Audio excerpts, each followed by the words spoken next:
have a mic. Batting in our AF position today, we're going to have a short story about a young man's journey into one of the world's biggest, bestest fashions. Let's welcome Dixie and Jordan Camenker, working out of the official Aging Beer Drinkers Manual, with a speech titled, "It's Not Just About the Beer." Thank you, sir.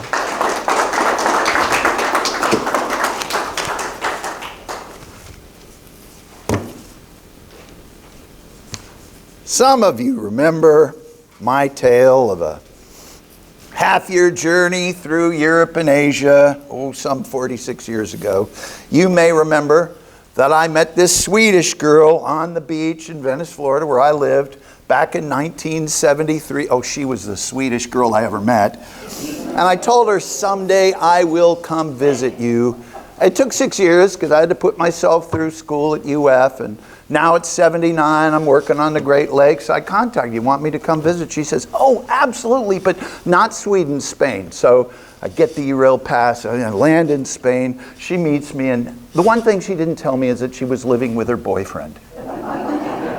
Why didn't you but then you would not have come. So after 3 days, I told them all goodbye, and I started to wander. And 6 weeks became 6 months. I went down to Istanbul. I went into Arctic Norway.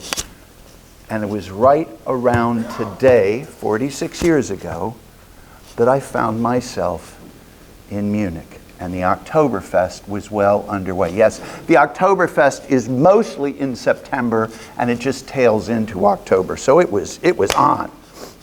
And there were these massive beer halls. My gosh, I wandered in. It was like being in Mecca. It was gorgeous. And you know, Kim Glainer and I, we are in a fraternity at University of Florida, #1 party school in the country. Let me tell you, we are lightweights.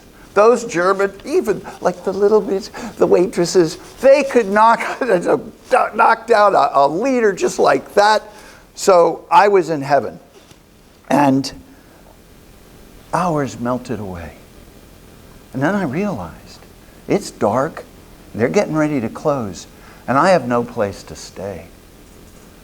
But folks, all is not lost. Look at this face. Look at this face. Surely some lovely young Frau is going to invite me at least to stay in her hotel room, maybe to sleep on the couch or the floor or whatever. I mean, could you say no to this face? No. And that's what she said. No.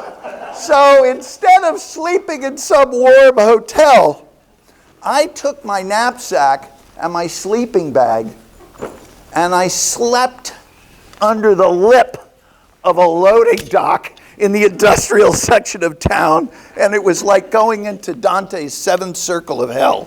It was not good. So, but I figured it's just a fluke. This is a fluke because look at this face. And so I'm drinking and I'm enjoying the society of all these people, and surely no, didn't happen. And I can't go to the loading dock, so instead I find this late night bar, and there are not a lot of those in Munich. Maybe they changed the rules, but right off of the Bahnhof, off of Schillerstrasse. And I figure I'll get a beer, so I'm paying, and I'll go to a table in the corner and I'll just kind of slink down and maybe I can bag some Z's. And there I am. And all of a sudden, on the other side of the bar, I hear it. There is some British guy, and he's doing humor. No, he's not doing jokes. He's doing limericks. There once was a runner named White, who could speed even faster than light. He set out one day in a relative way, and returned on the previous night. This is gold for me, limericks. I fired right back, yelling across the bar, there once was a lady named Ferris, whom nothing could ever embarrass, till the bath salts one day, in the tub where she lay, turned out to be plaster of Paris. They loved it, and they fired right back. Is algebra a fruitless endeavor?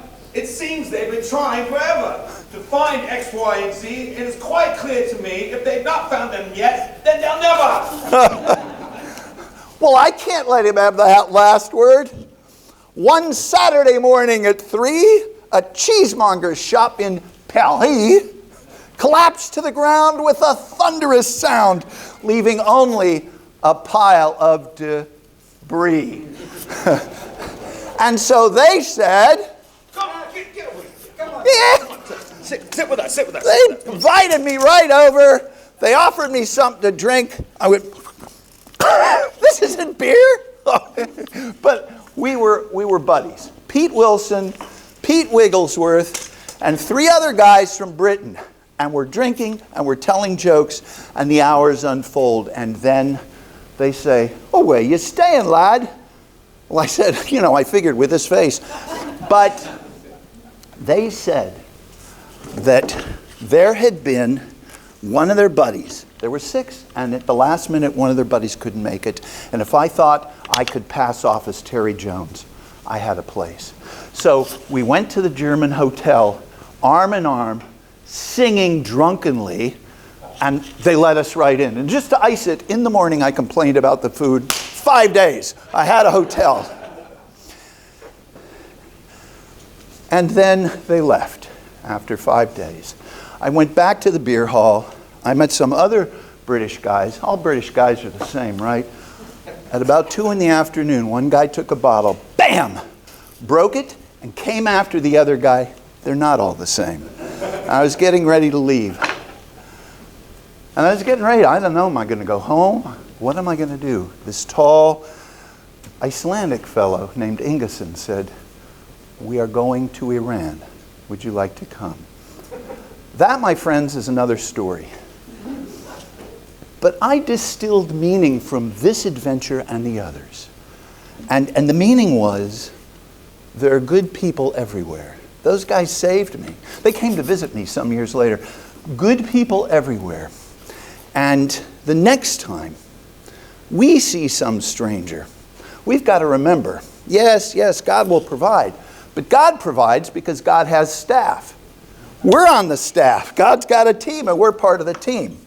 There are good people everywhere. So the next time you see someone and they need a helping hand, you give it to them because you're part of the team.